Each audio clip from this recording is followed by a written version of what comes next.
जय श्री राम दोस्तों। आज के इंटरेस्टिंग टॉपिक में मैं आप सभी का स्वागत करता हूं। दोस्तों, आज का जो हमारा टॉपिक होने वाला है वो बहुत ही ज्यादा इंटरेस्टिंग और साथ ही साथ बहुत ही ज्यादा इंपॉर्टेंट है। ठीक है, ये टॉपिक हमारा कॉम्पिटिटिव एज वेल एज जो ग्रेजुएशन के सब्जेक्ट हैं, बेसिकली बीए में जो ज्योग्राफी का सब्जेक्ट है उसमें भी बहुत ज्यादा हेल्पफुल रहेगा। तो आज के टॉपिक का नाम है इंटीरियर ऑफ अर्थ। टॉपिक ही बता दे रहा है, अर्थ के इंटीरियर के बारे में हम पढ़ेंगे। ठीक है दोस्तों, एक सवाल आता है, हम लोग अर्थ के सरफेस पर रहते हैं, हमारा जो जीवन होता है वो हम अर्थ के सरफेस पर पूरा हमने व्यतीत किया है, लेकिन हमारे अर्थ के नीचे क्या क्या चीजें हैं। आज के टाइम में तो हमें पता है कि हमारे अर्थ की इतनी सारी लेयर्स हैं जो हम आगे डिस्कस करेंगे कि ये है हमारे अर्थ के अंदर, क्रस्ट, मेंटल, कोर वगैरह। लेकिन ये सब हमें पता कैसे चला, किस टेक्निक के थ्रू हमें ये चीजें पता चली, किस किस तरह हमने ग्रेजुअल डेवलपमेंट करी और हम आज उस स्टेज पर हैं कि हमें ऑलमोस्ट सारी चीजें मालूम है कि हमारे अर्थ के अंदर क्या है। कुछ चीजों को छोड़कर कुछ फिनोमेना जो ऑकर होते हैं उनमें केवल हम क्या कहते हैं, प्रेडिक्शन करते हैं। प्रेडिक्शन तो नहीं कह सकता, हमें अज्यूम करते हैं कि ये चीज इस वजह से हो रही होगी, ये जो पर्टिकुलर फिनोमेना है ये इस कारण की वजह से हो रहा होगा। तो बिना टाइम वेस्ट करें शुरू करते हैं। दोस्तों, पहला क्वेश्चन आता है कि अगर मैं आपसे बोलूं कि हमारे अर्थ के इंटीरियर में क्या मौजूद है, ये आप मुझे बताओ। अगर मैं आपको बोलूं तो आपके दिमाग में क्या आएगा? एक काम करते हैं ना, खोद के देख लेते हैं। खोद लेंगे, पता चल जाएगा क्या चीज है। तो इस तरह से ये तो हो गया डायरेक्ट मेथड। डायरेक्ट मेथड हमने सबसे पहले यही मेथड ट्राई किया था, डायरेक्ट मेथड। ठीक है, इसमें क्या है, इसका अगर मैं एग्जांपल बात करूं, जैसा मैंने बोला खोद के देख लेते हैं, डीप ड्रिलिंग। इसका एग्जांपल है डीप ड्रिलिंग। और अगर मैं इसकी बात करूं ये कहां पर हुई है, तो आपने सुना होगा कोला प्रोजेक्ट। ये कहां पर है दोस्तों? रशिया में। अगर मैं आपको इसकी इमेज दिखाऊं तो ये रही, ये आपको दिख रहा है इतना बड़ा गड्ढा, ये यही है कोला प्रोजेक्ट, जिसमें जो हमारे जोग्राफर से जो साइंटिस्ट हैं उन्होंने अर्थ को खोद के देखना चाहा और तह तक पहुंचना चाहा कि हमारे अर्थ के अंदर है क्या चीज। ठीक है, ये हो गया डायरेक्ट मेथड। मेथड मेथड ये हो गया डायरेक्ट मेथड। ठीक है, अब इसका एडवांटेज क्या है इस मेथड का? इस मेथड का जो एडवांटेज है दोस्तों वो है कि जो भी इंफॉर्मेशन हमें मिलेगी वो काफी ऑथेंटिक इंफॉर्मेशन होगी। वो काफी ऑथेंटिक इंफॉर्मेशन होगी क्योंकि वो हमने खुद वेरीफाई करी हुई होगी। हमने अपनी आंखों से देखा है, हमने देखा है, ओ माय गॉड, ये मतलब गड्ढा खुदा है, इसके अंदर मुझे ये पत्थर मिला, ये इस मिनरल का पत्थर है, ये इससे बना हुआ है इन चीजों से। तो वो चीज क्या होगी? ऑथेंटिक होगी। ठीक है, सब मानेंगे हाँ बिल्कुल। लेकिन इसकी लिमिटेशन क्या है दोस्तों? ये जो डायरेक्ट मेथड है इसकी लिमिटेशन क्या है? आप खुद सोच सकते हैं कि पृथ्वी इतनी ज्यादा बड़ी है ना दोस्तों, हमारी अर्थ इतनी ज्यादा बड़ी है कि कहां तक खोदोगे? ऐसी कोई टेक्नोलॉजी भी तो अब तुमने नहीं डेवलप करी है जो पूरा खोद दे। क्यों खोदना क्या मुश्किल है? क्योंकि जैसे जैसे आप खोद के नीचे जाते जाते हो, नीचे जाते जाते हो, तो जो प्रेशर और टेम्परेचर है वो इतना ज्यादा बढ़ जाता है कि आप उससे नीचे एक पॉइंट से आके नीचे जा ही नहीं सकते। जो मैंने ये आपको प्रोजेक्ट बताया ना, कोला प्रोजेक्ट, इसमें भी यही चीज हुई। खोदते गए खोदते गए खोदते गए, लेकिन बाद में जब एक मतलब गहराई तक जब गए तो वहां उसके बाद जाने पर वो मशीन टूटने लग गई, खराब होने लग गई, क्योंकि जो प्रेशर था दोस्तों और जो टेम्परेचर था वो बहुत ही ज्यादा हाई था। इसकी वजह से वो प्रोजेक्ट, ये जो कोला प्रोजेक्ट था, इसको रोकना पड़ गया और अभी ये रुका ही हुआ है। ठीक है, इसकी लिमिटेशन क्या होती है? ये है कि आप डिग डीपर नहीं कर सकते, डीपर नहीं कर सकते, आप गहराई तक खोद नहीं सकते, क्योंकि बिकॉज जो प्रेशर एंड टेम्परेचर है दोस्तों वो बहुत ज्यादा हाई हो जाता है। इतनी चीज क्लियर हो गई दोस्तों? तो ये तो हो गया डायरेक्ट मेथड। जो हमने ट्राई किया था। ठीक है कि यार एक एक काम करते हैं, खोद के देख लेते हैं, हमें पता चल जाएगा। एक तो ये मेथड हो गया। दूसरा मेथड बात करूं तो वो है वॉल्केनिज्म। वॉल्केनिज्म, ज्वालामुखी जब फटते हैं, तो दोस्तों आपने देखा होगा कि जो ज्वालामुखी जो फटते हैं, बेसिकली उनमें से अंदर से तो चीजें बाहर निकल के आती है। जैसे लावा आता है, वो कहां से आ रहा है? अर्थ के इंटीरियर से तो वो लावा बाहर निकल कर आ रहा है। तो जब हम देखते हैं उस वॉल्केनो में से कि ये पत्थर निकले हैं, ये सारी चीजें निकली हैं, तो हमें पता चलता है कि एक्चुअली हमारे अंदर जो अर्थ के अंदर जो इंटीरियर है वो किस चीज से बना हुआ है। तो हमें थोड़ा सा आइडिया मिलता है, कुछ चीजें पता चलती हैं। ओके, अगर क्या कहते हैं, मैग्मा में सपोज करो बेसॉल्ट हो गया, ठीक है, या कभी आयरन निकल गया या कुछ और मिनरल निकल गया, तो हमें पता चल जाएगा ओ इतने यहाँ पर ये हमारे मतलब इतने गहराई से ये चीज आया, मतलब इस चीज से हमारा वो लेयर बना है, हमारा अर्थ का इंटीरियर बना हुआ है, कहीं पर ये चीज पाई जा रही है। ये चीज क्लियर हो गई। तो इसलिए वॉल्केनोज जो होते हैं ना, इन्हें हम विंडोज भी कहते हैं, like windows to our earth interior. ठीक है, ये हमें डायरेक्ट इंफॉर्मेशन देते हैं about composition of rocks, composition of rocks, pressure regimes,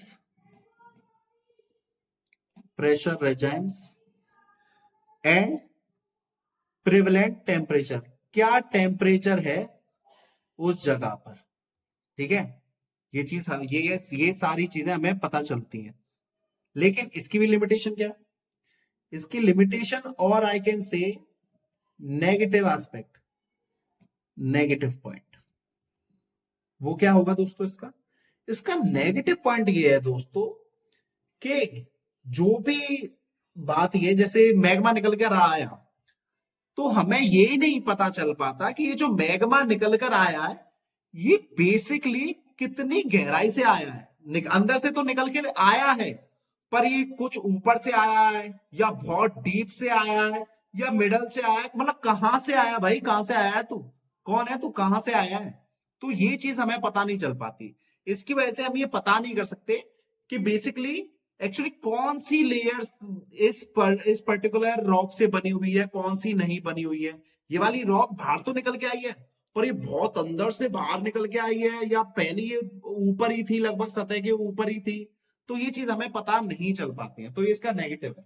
तो लिखिए depth of origin of magma cannot be certain, cannot be certain, ये चीज हमें पता नहीं चल पाती, तो ये इसकी लिमिटेशन होगी।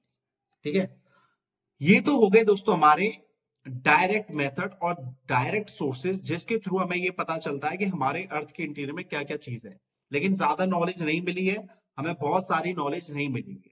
एक और अगर मैं डायरेक्ट मेथड्स का आपको फायदा बताऊं, कि जो हम आगे पढ़ेंगे इनडायरेक्ट सोर्सेज से जो हमारी इंफॉर्मेशन मिलती है, तो ये जो डायरेक्ट सोर्सेज है ना, ये उस मिली हुई इंफॉर्मेशन को मतलब ऑथेंटिसिटी प्रोवाइड कराने में हेल्प करते हैं। ठीक है, मैं हम जैसे इनडायरेक्ट सोर्सेज से कोई इंफॉर्मेशन मिली और हमारे पास डायरेक्ट सोर्सेज से कोई इंफॉर्मेशन है, तो हम दोनों को देखेंगे कि ये मैच कर रही है या नहीं कर रही। अगर मैच कर रही है, तो जो इनडायरेक्ट सोर्सेज से जो इंफॉर्मेशन मिली होती है, हमें पता चल जाता है ये इंफॉर्मेशन सही है, तो हम उससे के बाद अपनी थ्योरीज बना सकते हैं, चीजों को डेवलप कर सकते हैं। क्लियर हुआ? ओके, अब बात आती है इनडायरेक्ट सोर्सेस की। ठीक है, इनडायरेक्ट सोर्सेस की, इनडायरेक्ट सोर्सेस की अगर मैं आपको बात करूं दोस्तों, तो पहला है seismic wave study. Seismic wave study ये सबसे मेन सोर्स है हमारा इनडायरेक्ट सोर्सेस में, जो उसको हम आगे डिटेल में पढ़ेंगे। इसी से ही हमें सारी मोस्टली सारी चीजें पता चलती हैं मोस्टली। ठीक है, ये क्या होता है, इसमें क्या होता है, जैसे अर्थक्वेक आता है दोस्तों, अर्थक्वेक से वेव्स निकलती हैं, उन्हें हम सीज्मिक वेव्स निकलती हैं। तो वो जो वेव्स होती है ना, वो अर्थ के इंटीरियर से पूरी ट्रेवल करती हुई ऊपर तक आती हैं।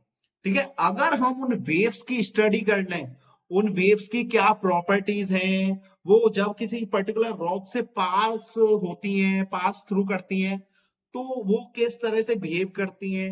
अगर हम इन सब चीजों की स्टडी कर लेते हैं तो हमें अर्थ के इंटीरियर के बारे में कई चीजें पता चल जाती हैं। ठीक है, ये हम आगे देखेंगे। दूसरा जो मेथड है वो है lab experiment. Lab experiment under high temperature and pressure. ठीक है, हाई टेम्परेचर एंड प्रेशर। जैसे इसमें क्या होता है, लैब होती है, लेबोरेटरी होती है, उसमें हम क्या करते हैं, सेम कंडीशन बना के देखते हैं। जैसे हमारी अर्थ की कंडीशन है कि कितना प्रेशर हो सकता है, कितना वो हो सकता है, वो सेम कंडीशन बना के सीज्मिक वेव्स पैदा करके वो जो इंफॉर्मेशन हमें मिल रही होती है उसको हम स्टोर करके रखते हैं। और जो इंफॉर्मेशन हम स्टोर करके रखते हैं, जब एक्चुअल में कभी कोई अर्थक्वेक आता है, फिर जो सीज्मिक वेव्स ट्रेवल करती हैं, फिर उससे जो इंफॉर्मेशन हमें मिलती है, तो हम उनको मैच करके देखते हैं क्या ये सही है, जो हमने लैब में एक्सपेरिमेंट करके जो इंफॉर्मेशन इकट्ठी करी थी और जो हमें अब मिल रही है, ये एक दूसरे से मैच खा रही है या नहीं खा रही है। अगर खा रही होती है तो एक बहुत बड़ा पॉजिटिव होता है कि हाँ यार ये इंफॉर्मेशन सही है। समझ में आ रही है बात? ओके, ठीक है, ये हो गया।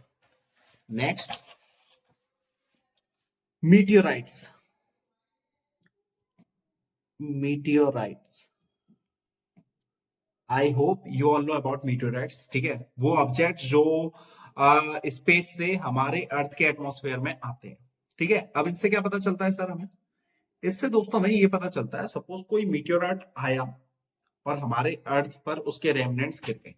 ठीक है, अब मीटियोराइट्स बेसिकली क्या है, वो किसी प्लेनेट का रेमनेंट्स होते हैं, हिस्सा होते हैं। तो अगर हम इन मीटियोराइट्स की स्टडी करते हैं तो हमें पता चल जाता है हमारा अर्थ भी तो एक प्लेनेट है और मीटियोराइट्स भी एक प्लेनेट का हिस्सा ही होता है। तो हमें इस तरह से अगर जब हम मीटियोराइट्स की स्टडी करते हैं तो हमें ये आइडिया हो जाता है कि यार अगर मीटियोराइट्स में ये मिनरल मिल रहा है, ये रॉक मिल रही है, ये पर्टिकुलर चीज मिल रही है, तो हमारी अर्थ में भी ये चीज होगी। फॉर एग्जाम्पल, जैसे मीटियोराइट्स की स्टडी करने पर हमें पता चल गया कि जो मीटियोराइट्स का कोर होता है, मीटियोराइट्स का जो कोर होता है दोस्तों, वो आयरन रिच होता है। आयरन रिच होता है। तो हमें यहां से पता चला कि मीटियोराइट्स का कोर आयरन आयरन रिच होता है। तो वहां से हमने अपना दिमाग चलाया और हमें भी ये पता चला कि हमारा अर्थ का भी जो कोर है वो आयरन रिच है, उसमें आयरन मौजूद होता है, तभी वो इतना ठोस होता है। ठीक है, इतनी डेंसिटी हाई होती है। इससे हमें ये मिला। ठीक है, ये चीज समझ में आई? ओके, ये तो चीज क्लियर है। अब हम मेन टॉपिक पे आते हैं, वो है हमारा, जैसे मैं बताया ना, सीज्मिक वेव्स ही सबसे मेन होती हैं जिनकी स्टडी से हमें लगभग सारी चीजें पता चलती हैं। तो उस पे आते हैं, रोल ऑफ सीज्मिक वेव्स। मैंने बता दिया सीज्मिक वेव्स क्या होती हैं। जब कोई अर्थक्वेक आता है तो जो वेव्स निकलती हैं उनको हम सीज्मिक वेव्स कहते हैं। ठीक है, ये चीज क्लियर हो गई। Role of seismic waves, it is clear to you? अब यहां से आगे बढ़ने के लिए प्लीज अपना जितना भी फोकस है ना दोस्तों, जितना भी फोकस है वो यहीं पे रख लो। क्योंकि अगर आपने 10-15 मिनट मुझे सुन लिया तो ये आपको कोई डाउट नहीं होगा इस टॉपिक में। लेकिन अगर नहीं सुना तो बार बार आपको डाउट आता ही जाएगा, डाउट आता ही जाएगा, तो चीजें क्लियर नहीं हो पाएंगी। ठीक है, और ये टॉपिक इतना ज्यादा इंपॉर्टेंट है कि इस पे यूपीएससी में तो बहुत सारे क्वेश्चन बनते हैं, सब्जेक्टिव भाई, बहुत से क्वेश्चन बनते हैं और ये आता ही आता है। इस टॉपिक का मेन यही पॉइंट है। और जो बाकी के भी जो डिफेंस एग्जाम्स हो गए उसमें भी कुछ क्वेश्चन पूछते हैं कि कौन सी वेव सबसे फास्टेस्ट होती है, कौन सी नहीं होती है। ठीक है, और मतलब कितना से वो क्या एक वो होता है, शैडो जोन की कितनी लंबाई होती है। ये सारी चीजें ये जो हमारे डिफेंस एग्जाम्स हैं उसमें ही पूछी जाती है। तो ध्यान इधर कर लो। अब शुरू करते हैं। सबसे पहले कंसेप्ट क्या है, सीज्मिक वेव्स आपको पता है। अब कंसेप्ट सुन लो कि कैसे, किस कंसेप्ट के थ्रू हमें पता चलता है अर्थ के इंटीरियर के बारे में, थ्रू सीज्मिक वेव्स। कंसेप्ट ये है कि हम देखते हैं सीज्मिक वेव का ट्रेवल टाइम, ठीक है, प्लस रिफ्लेक्शन जब सीजमिक वेव किसी पास कर रही होती है अर्थ के बॉडी से होकर, तो क्या रिफ्लेक्शन हो रहा है या नहीं हो रहा, और साथ ही साथ रिफ्रैक्शन। ये तो हो गया कंसेप्ट हमारा। ठीक है, अब बेसिकली मैं आपको ये चीज समझा दूं कि जो टेक्निक है ये बेस्ड करती है कि जो बिहेवियर है किसका, सीस्मिक वेव्स का, जो बिहेवियर लाइक ट्रेवल टाइम, ठीक है, रिफ्लेक्शन, रिफ्रैक्शन, किसके रिस्पेक्ट में, जब वो किसी रॉक से पास कर रही होती है। हमें पता होता है कि सीस्मिक वेव्स का क्या बिहेवियर होता है जब वो किसी मीडियम से पास कर रही होती है, जब सॉलिड से पास कर रही होती है तो क्या बिहेवियर होता है, ठीक है, जब लिक्विड से पास कर रही होती है तो क्या बिहेवियर होता है, जब गैस से पार कर रही होती है तो क्या बिहेवियर होता है। तो हम उसके बिहेवियर को ऑब्जर्व करते हैं, ठीक है, और इससे हमें पता चलता है कि किस मटेरियल से जाने के बाद, जैसे हमें पता चला कि ये चीज मेरे जा रही है, ठीक है, अब इसमें थोड़ा सा रिफ्लेक्शन आ गया, ऐसे ऐसे रिफ्लेक्शन हो गया, ऐसे गई, तो हमें सीस्मिक वेव्स की प्रॉपर्टी पता होती है कि सीस्मिक वेव्स में रिफ्लेक्शन कब आता है। तो हमें पता था, अच्छा सीस्मिक वेव्स में रिफ्लेक्शन इसलिए आता है क्योंकि सडन जो डेंसिटी चेंज अगर हो जाए तो रिफ्लेक्शन आ सकता है। मतलब डेंसिटी चेंज हो जाए तो जो मटेरियल है वो चेंज हो जाए, मतलब अगर सॉलिड में, सपोज सॉलिड मटेरियल से सीजन वेव्स पास कर रही है और वो जो मटेरियल वो लिक्विड हो गया है, तो सीजन वेव्स में रिफ्लेक्शन आ सकता है। इसका मतलब हमारी जो अर्थ की लेयर है वो एक एक तरह के मटेरियल से नहीं बनी, कहीं पर वो सॉलिड है, कहीं पर वो लिक्विड है, और किस पॉइंट पर उसमें रिफ्लेक्शन हुआ वहां पर हमें पता चल जाता है कि इस पॉइंट के नीचे लिक्विड है और इस पॉइंट के ऊपर सॉलिड है। चीज क्लियर हुई, समझ में आया, लाइक कर दो अगर समझ में आया, ठीक है, इस चीज से। तो सबसे पहले जान लेते हैं सीज्मिक वेव्स के बारे में। सबसे पहले देखिए types of seismic waves, types of seismic waves.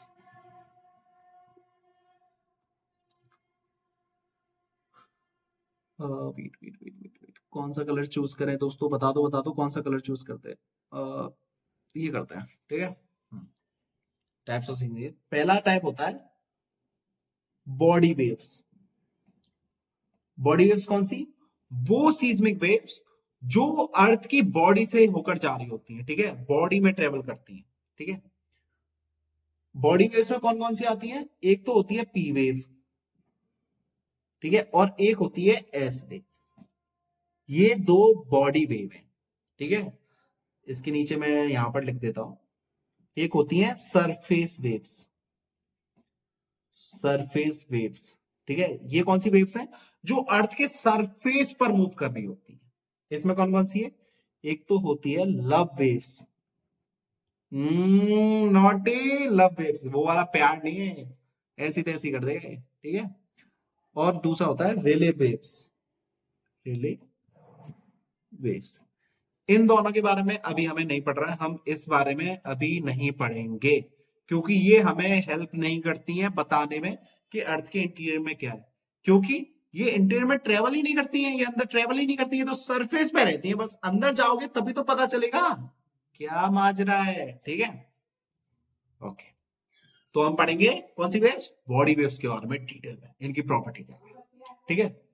P wave जो है ये एनालॉगस होती है साउंड वेव के, जैसे साउंड वेव होती है ना वैसी ही ये होती है, इसे कहते हैं लॉन्गिट्यूडनल वेव। साउंड वेव हमारी लॉन्गिट्यूडनल वेव होती है ना, तो ये साउंड वेव जैसी समझ लो, वैसी ही चलती है, ठीक है। एस वेव कैसी होती है, एस वेव कैसी होती है, ये होती है दोस्तों ट्रांसवर्स वेव, ट्रांसवर्स वेव्स, ठीक है, मतलब इसका जो मूवमेंट होता है वो परपेंडिकुलर होता है मोशन की, ठीक है। इसमें जो पार्टिकल्स जो मूव कर रहे होते हैं वो ऐसे कर रहे होते हैं, मूवमेंट हो रही है होती है ऐसी, परपेंडिकुलर होते हैं, ठीक है। ये चीज क्लियर आगे। इसके बाद जो पी वेव है दोस्तों ये फास्टेस्ट होती है अमॉन्ग ऑल दी वेव्स, जो हमारे जो स्टेशन होते हैं ना जहां पे अर्थक्वेक की रीडिंग ली जाती है, तो वहां पे जो सबसे तेज पहुंचती है, जो सबसे तेज मूव करती है, वो होती है हमारी पी वेव। पी वेव हमारी सबसे फास्टेस्ट वेव होती है, ठीक है, सबसे फास्टेस्ट ट्रेवल कौन सी वेव करती है, पी वेव, याद रख लेना दोस्तों, कौन सी वेव करती है, पी वेव, ठीक है। उसके बाद जो इसकी वेलोसिटी होती है दोस्तों, ये किस चीज पे डिपेंड करती है? ये हमारी डिपेंड करती है elasticity and density, elasticity and density of material through which they pass, through which they pass. समझ में आया किससे करती है? Elasticity and density of material through which they pass. ठीक है, जिस भी मटेरियल से ये पास कर रहे होते हैं उसकी डेंसिटी क्या है, उसकी इलास्टिसिटी क्या है, उस पर डिपेंड करेगी इसकी वेलोसिटी। ठीक है, और प्रोपोगेशन के किस तरह से ये मूव करेगी। चीज क्लियर है?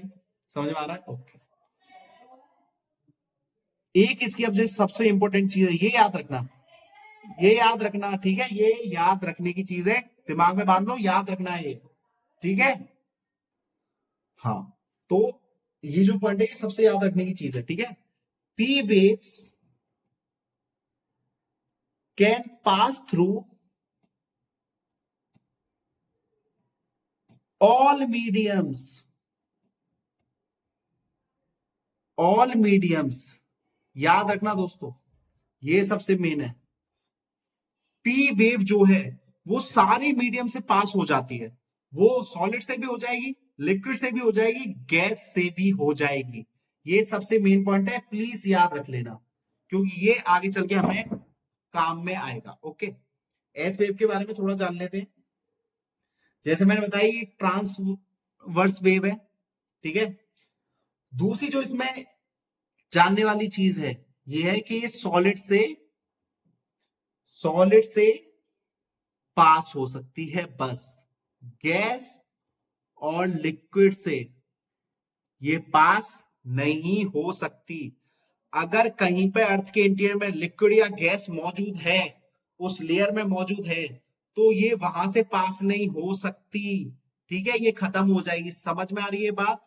इस तरह से आपको जब मैं आगे पढ़ाऊंगा तो समझ में आनी चाहिए चीजें।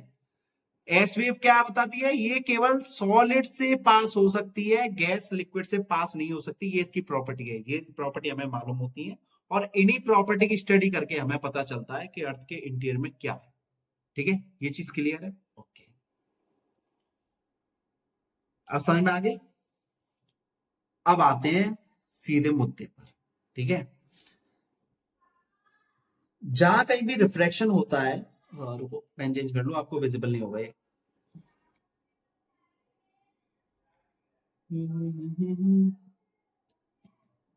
रिफ्रैक्शन,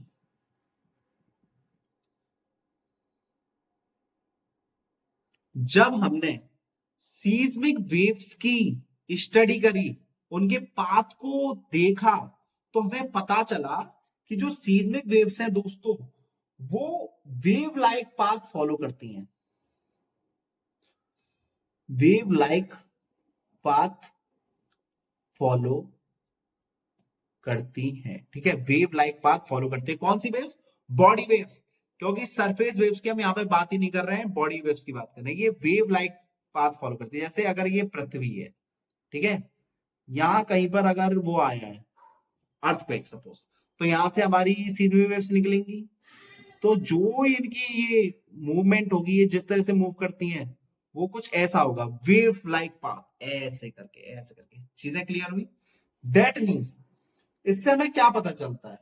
इससे हमें यह पता चला कि देखो, रिफ्रैक्शन की बात हो रही है। रिफ्रैक्शन कब होता है? ये प्रॉपर्टी आपके दिमाग में होनी चाहिए। ठीक है, इससे हमें यह पता चला कि जो अर्थ का इंटीरियर है, अर्थ का इंटीरियर है, वो कुछ इस तरह से बना हुआ है कि जो डेंसिटी है, जो डेंसिटी है, वो सेंटर की तरफ जब हम जाते हैं, जब हम सेंटर की तरफ मूव कर रहे होते हैं, तो वो डेंसिटी इंक्रीज होती जाती है। ठीक है, जैसे जैसे जैसे ये अर्थ है हमारी, ठीक है, ये अर्थ का सेंटर है, तो जैसे जैसे आप अर्थ के सेंटर की तरफ मूव करोगे, ठीक है, अर्थ के सेंटर की तरफ मूव करोगे, तो जो डेंसिटी है दोस्तों, वो बढ़ती जाएगी। ठीक है, डेंसिटी बढ़ती जाएगी। ये चीज पहले हमें पता चली। ठीक है, इतनी चीज हमें पता चल गई। समझ में आ रहा है? रफ कर लो, रफ कर लो।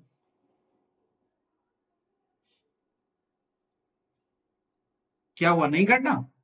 चलो छोड़ देता हूं। ठीक है, डेंसिटी बढ़ती जाएगी, ये चीज हमें इससे पता चली। अब दूसरा कॉन्सेप्ट हमारा क्या था, रिफ्लेक्शन। दूसरा कॉन्सेप्ट क्या था दोस्तों, रिफ्लेक्शन। एक चीज याद रखो, जब भी there is a sharp change in density, sharp change in density, reflection occurs. Reflection कब होगा, जब भी शार्प चेंज ऑफ डेंसिटी आ जाए। रिफ्लेक्शन का प्रॉपर्टी क्या होती है, फिजिक्स में हमने पढ़ी है। जैसे कि ये मिरर है, लाइट आई, मीडियम कौन सा चल रहा है, गैस चल रही है, गैस चल रहा है, मिरर से टकराई। मिरर कौन सा है, सॉलिड है भाई, बहुत सॉलिड है, तभी तो रिफ्लेक्शन हुआ। जब ये ऐसे आ रही थी तो इसमें रिफ्लेक्शन क्यों नहीं हो रहा था, क्योंकि मीडियम सेम था। जैसे ही मीडियम चेंज हुआ, रिफ्लेक्शन अकर्स। ये प्रॉपर्टी यहां पे हमें देखनी है दोस्तों। ठीक है, ये प्रॉपर्टी हमें याद रखनी है, sharp change in density results into reflection. Reflection कब होगा, जब डेंसिटी में शार्प चेंज आ जाएगा। ठीक है, और जब हमने सीस्मिक वेव्स के पाथ को फॉलो किया, हमने सीस्मिक वेव्स को स्टडी किया, तब हमें पता चला कि एट सर्टेन डेप्थ, कुछ सर्टेन डेप्थ पर सीस्मिक वेव्स ने रिफ्लेक्शन शो किया। सीस्मिक वेव्स ने रिफ्लेक्शन शो किया, जिससे हमें क्या पता चला कि जो अर्थ का जो इंटीरियर है वो लेयर्स में डिवाइड है। कहीं पर सॉलिड की लेयर है, कहीं पर लिक्विड की लेयर है, और कहीं पर गैस है क्या, आए देखेंगे यार। तो इस तरह से हमें पता चला कि अर्थ का जो इंटीरियर है वो लेयर्स में डिवाइड है दोस्तों। किससे पता चला, जब हमने सीस्मिक वेव की स्टडी करी और रिफ्लेक्शन की प्रॉपर्टी को हमने दिमाग में डाला, तो हमें ये पता चला दोस्तों। ठीक है, और ऐसा कभी हो सकता है क्योंकि डेंसिटी चेंज हो रही है, मतलब सॉलिड से लिक्विड, लिक्विड से गैस, जब भी डेंसिटी चेंज होगी तब भी रिफ्लेक्शन आएगा। और जिस पॉइंट पर, चलो यार डायग्राम के थ्रू समझाता हूं, डायग्राम के थ्रू समझाता हूं। पेन भी चेंज कर लेता हूं, तुम्हारे लिए पेन भी चेंज करूंगा आज मैं। बहुत पैसा है मेरे पास, पेन भी चेंज कर सकता हूं। ये हमारी पृथ्वी, ये कैसी पृथ्वी है, हाँ तो समझ लो ये पृथ्वी है। सपोज यहां पर आया था भूकंप, यहां से निकली थी वेव, अब इसने दिया यहां से रिफ्लेक्शन, और जो ये पॉइंट है रिफ्लेक्शन का, यहां पर हमें पता चला कि यहां पर मीडियम चेंज हुआ है, मीडियम चेंज हुआ है। इसका हमें पता चल गया कि यहां पर अब तक जो मीडियम था, यहां पर वो मीडियम नहीं है, चेंज हो गया है, इसलिए ये रिफ्लेक्शन हो गया है। अगर यहां पर सॉलिड था जब से, तो यहां पर जरूर लिक्विड होगा, तभी रिफ्लेक्शन हुआ है। चीजें समझ में आई? ओके, समझ में आ गया सर। ठीक है, तो ये किसकी प्रॉपर्टी से हमें पता चला, रिफ्लेक्शन की प्रॉपर्टी से। किसकी प्रॉपर्टी से, रिफ्लेक्शन की प्रॉपर्टी से। ओके, अब बात करते हैं, जब हमने, जैसे मैंने बताया, सीस्मिक वेव्स की स्टडी करी तो शैडो जोन बने। ठीक है, शैडो जोन क्या है, बेसिकली जो सीस्मिक वेव्स की जो पाथ फॉलो कर रही होती हैं, हमने उस पाथ को देखा, हमने उस पाथ को देखा।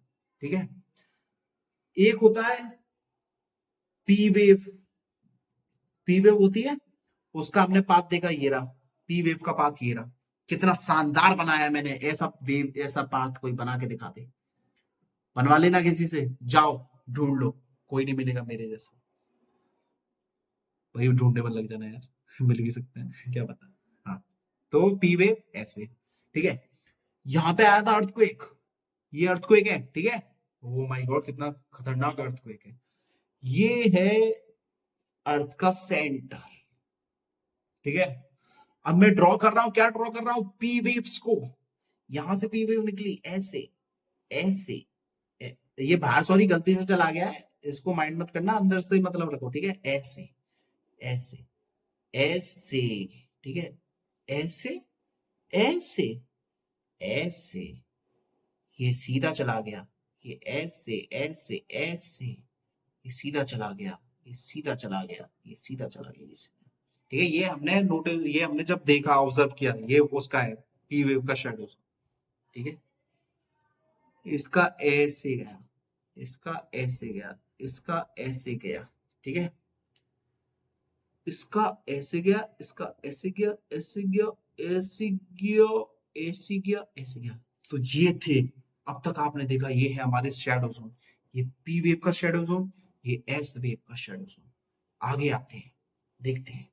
ठीक है, अब जब हमने इसे ऑब्जर्व किया, जैसे आप इसे ऑब्जर्व करो, कलर चेंज कर देता हूं।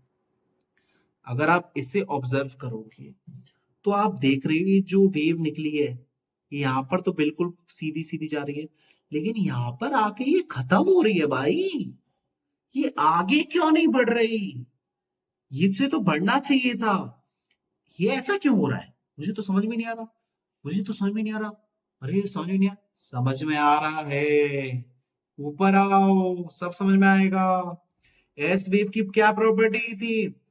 एस वेव केवल सॉलिड से पास थ्रू हो सकती है, केवल सॉलिड से पास कर सकती है। दैट मीन्स यहां पर सॉलिड है ही नहीं, यहां पर लिक्विड या गैस में से कुछ है। इसका मतलब यहां में पता चला कि अर्थ का जो सेंटर है उसमें लेयर बनी हुई है, किसकी? लिक्विड की, वो सॉलिड नहीं है, तभी तो एस वेव पास नहीं कर पाई। समझ में आया? चीजें क्लियर हो रही हैं। अगर ये भी सॉलिड का, अगर अर्थ का कोर सॉलिड से बना होता तो एस वेव पास कर जाती, लेकिन अर्थ का जो कोर है, वो उसकी जो लेयर है वो सॉलिड से नहीं बनी है, वो लिक्विड से बनी है, तभी ये पास नहीं कर पाई, वरना कर जाती। ठीक है, इससे हमें ये पता चला। आगे आते पी वेव पे आते, इस पे आते हैं। इसमें हम देख रहे हैं ये पास करिए, ये पास करिए, ये क्या हो रहा है? यहां तक ये सही आ रही है, यहाँ पे थोड़ा रिफ्लेक्शन, फिर ये ऐसी चली गई, यहां से ये रिफ्लेक्शन, फिर ये सीधी चली गई। इससे हमें क्या पता चल सकता है? इससे हमें ये पता चल रहा है कि यहां तक जो मीडियम था, इस पॉइंट तक ये एक मीडियम था जो कि था सॉलिड। ठीक है, सॉलिड हम क्यों कह रहे हैं? क्योंकि एस वेव केवल सॉलिड में पास कर सकती है, और ये यहाँ पे पास कर रहे थे, तो ये सॉलिड हो गया। यहाँ पर रिफ्लेक्शन हुआ है। रिफ्लेक्शन कब होता है? रिफ्लेक्शन तब होता है जब सडन चेंज इन डेंसिटी हो जाए, मतलब डेंसिटी में बदलाव, डेंसिटी में बदलाव। यहां पर सॉलिड था, तो यहां पर जो ये इतना रिफ्लेक्शन हुआ है, तो इसका ना यहां पर जो है, यहां पर एक लिक्विड की लेयर बनी हुई है, लिक्विड की लेयर बनी हुई है। और ये चीज हमें क्लियर होगी, लिक्विड की लेयर बनी हुई है यहां। अब ये दोबारा ऐसी हो गई। इससे हमें ये पता चला कि जो अर्थ का कोर है, अर्थ का कोर है, पहली बात तो वो सॉलिड का नहीं है, ठीक है, वो लिक्विड का है। इससे हमें ये पता चला कि अर्थ की कोर की तरफ हम जब जाएंगे तो वो लिक्विड से बना हुआ, लेकिन हाँ, जब हमने इसको देखा तो हमें ये पता चल गया कि अर्थ का कोर जो है वो दो लेयर में डिवाइडेड है। ठीक है, वो दो लेयर्स में डिवाइडेड है। जैसे ये अर्थ का कोर है, तो ये दो लेयर में, जो पहली लेयर है वो बनी हुई है लिक्विड की, और जो अंदर वाली लेयर है वो बनी हुई है सॉलिड की। ये चीज क्लियर हुई? ये चीज समझ में आ रही है आपको कि ये सॉलिड की है, ये लिक्विड की है? ये हमें इनकी स्टडी से पता चल गया। ठीक है, एस वेव ने हमें क्या बताया कि सर यहां तक सॉलिड था, यहां पे कुछ मांजरा खराब हो गया है, यहां पर लिक्विड है। ठीक है, ठीक है, समझ में आ गया।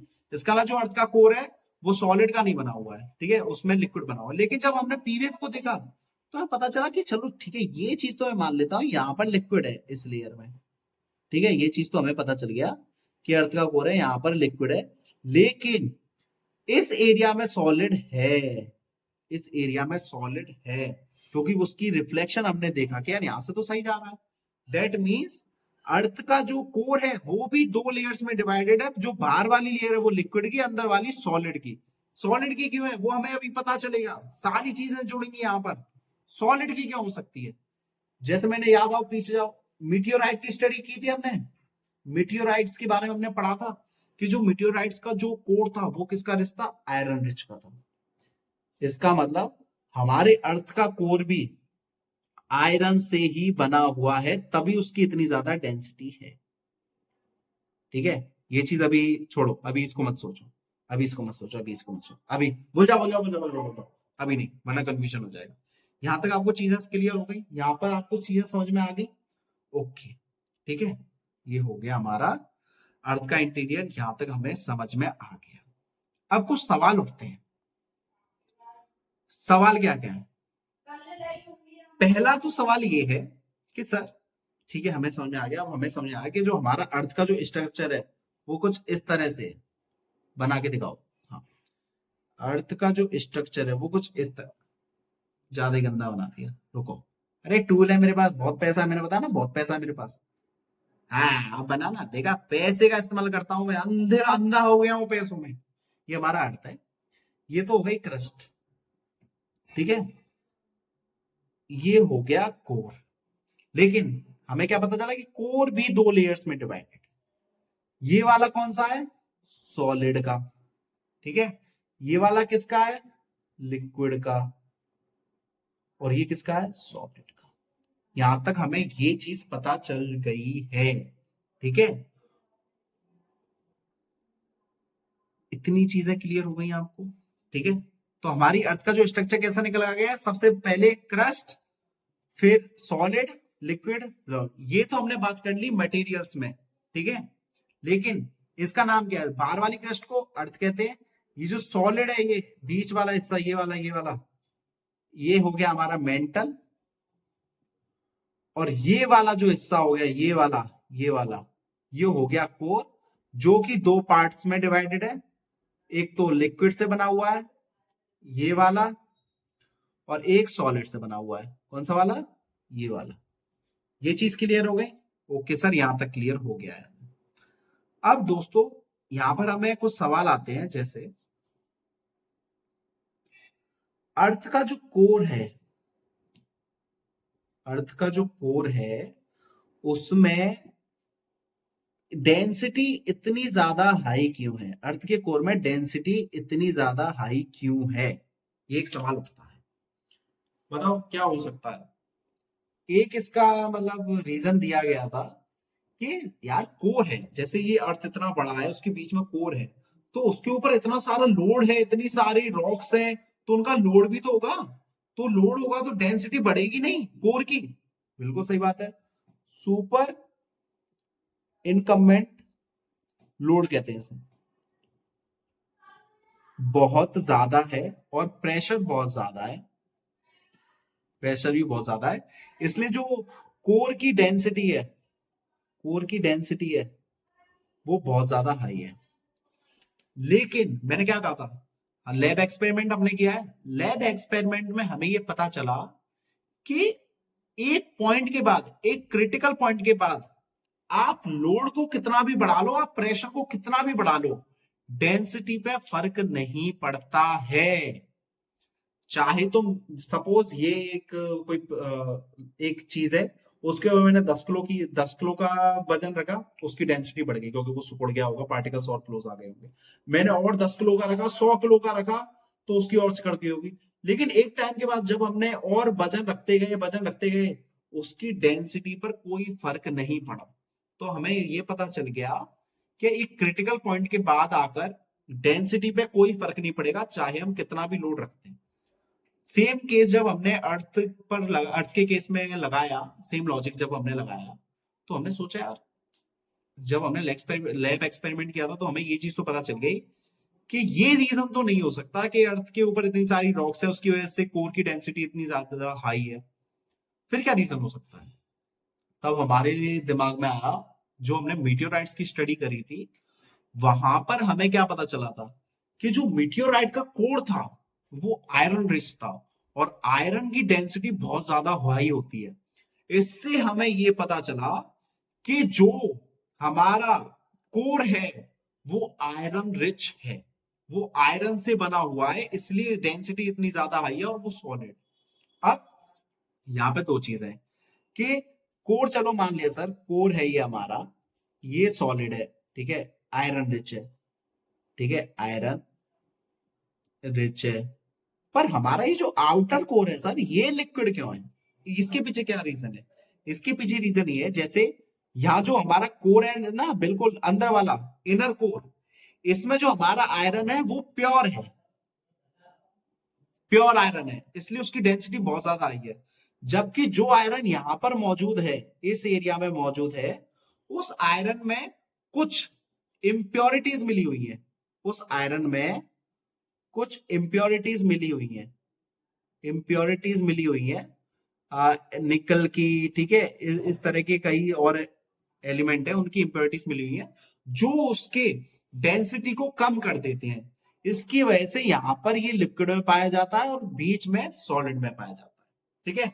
और ये जो लेयरिंग हुई है, ये एक फिनोमेना की वजह से हुई है, जिससे हमारी पूरी अर्थ की लेयर्स हुई है, वो है डिफरेंशिएशन। जो जितना सॉलिड है वो एक तरफ होते जाओ, जो मतलब वैसा लिक्विड है वो एक तरफ होते जाओ, ताकि लेयर बनती जाए, ठीक है। सॉलिड सॉलिड एक तरफ जमा होता जाता है, लिक्विड लिक्विड एक तरफ जमा होता जाता है। ये चीज क्लियर समझ में आई? डिफरेंशिएशन के प्रोसेस की वजह से ये लेयर्स में डिवाइड हुआ है, ये चीज आपको याद होनी चाहिए, समझ में भी आ गई होगी अब तक, ठीक है। अब इसके बाद दोस्तों हमें पढ़ना है कि क्रस्ट, जो कि हमें पता चल गया क्रस्ट क्या होती है, ठीक है। मेंटल, फिर आता है हमारा कोर। अब इन तीन चीजों की हमें स्टडी करनी है। अब ये वीडियो दोस्तों ऑलरेडी बहुत ज्यादा लंबी हो चुकी है, तो इस पर मैं अभी एक और इसका एक और पार्ट बना देता हूं, जिसमें हम क्रस्ट, मेंटल और कोर के बारे में समझेंगे, ठीक है। इसमें हम इंटीरियर ऑफ अर्थ में इतना काफी है, इसका सेकंड लेक्चर मैं बनाऊंगा अभी, जिसमें हम पढ़ेंगे क्रस्ट, मेंटल और कोर के बारे में डिटेल में जाके, क्योंकि इसमें भी बहुत सारी चीजें होती है। क्रस्ट तो होती है, मेंटल भी कई चीजों में डिवाइडेड है, जैसे मेंटल की अपर लेयर होती है, फिर बीच वाली होती है, फिर उसके नीचे वाली होती है। अब इसमें क्या क्या चीजें होती हैं, क्या क्या मौजूद हैं, वो सारी चीजें हम नेक्स्ट वीडियो में कवर करेंगे। साथ में बने रहना, क्योंकि बहुत जरूरी वीडियो है। अगर ये पार्ट आपने नहीं देखा, सेकंड पार्ट, तो आपको प्लेट टेक्टोनिक्स समझ में नहीं आया, क्योंकि उसका जो बेस है वो मैं यहां पर कवर करूंगा। ओके दोस्तों, ठीक है, मिलते हैं नेक्स्ट लेक्चर में।